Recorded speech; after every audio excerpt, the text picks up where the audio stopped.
एक दिन रमेश सिंह को पड़ोसी राज्य से एक बहुत बड़ा व्यापारिक आदेश मिला।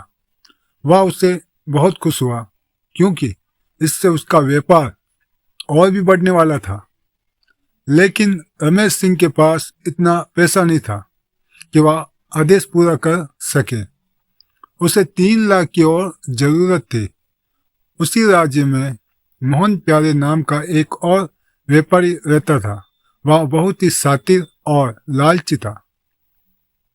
वह रमेश सिंह से जलता था और उसे बर्बाद करना चाहता था।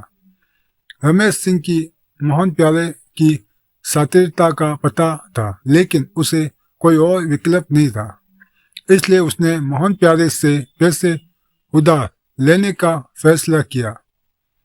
रमेश सिंह मोहन प्यारे के पास गया और उससे पैसे उधार मांगे।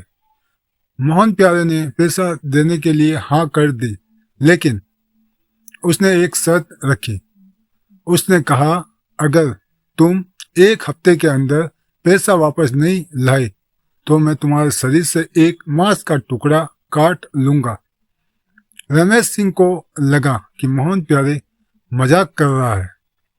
उसने शर्त मान ली और अगले हफ्ते तक पैसे वापस देने का वादा किया। लेकिन 1 हफ्ते के बाद रमेश सिंह को किसी जरूरी काम से बाहर जाना पड़ा, इसलिए उसने अपने मुनीम को पैसे लेकर मोहन प्यारे के पास भेजा। लेकिन मोहन प्यारे ने पैसे लेने से साफ इनकार कर दिया। उसने कहा, शर्त के अनुसार रमेश सिंह को खुद पैसे लेकर आना चाहिए था। अब वह नहीं आया तो उसे अपने शरीर से एक मांस का टुकड़ा देना होगा। मुनीम ये बात रमेश सिंह को बताकर लौटा। रमेश सिंह को मोहन प्यारे की हरकत पर बहुत गुस्सा आया। वह बादशाह अकबर के दरबार में गया और मोहन प्यारे की शिकायत की।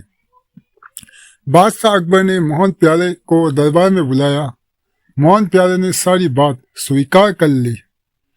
बीरबल ने मोहन प्यारे से कहा, ठीक है, तुम रमेश सिंह के शरीर से एक मांस का टुकड़ा काट सकते हो, लेकिन ध्यान दे, एक भी रक्त की बूंद नहीं गिरनी चाहिए।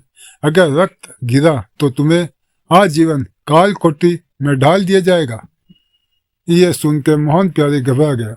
उसे समझ नहीं आ रहा था कि वह क्या करे। आखिरकार उसने पैसे वापस लेने के लिए राजी हो गया। मोहन प्यारे ने रमेश सिंह से माफी मांगी और कहा कि वह उसे कभी भी नुकसान नहीं पहुंचाएगा। बादशाह अकबर ने मोहन प्यारे को चेतावनी दी कि अगर उसने फिर कभी ऐसी हरकत की तो उसे कड़ी सजा दी जाएगी। मोहन प्यारे ने वादा किया कि वह ऐसा कभी नहीं करेगा। इस कहानी से हमें यह सीख मिलती है कि बुरे काम का परिणाम हमेशा बुरा होता है। आपको ये कहानी कैसे लगी, इसे आप लाइक भी करना और शेयर और सब्सक्राइब जरूर करना।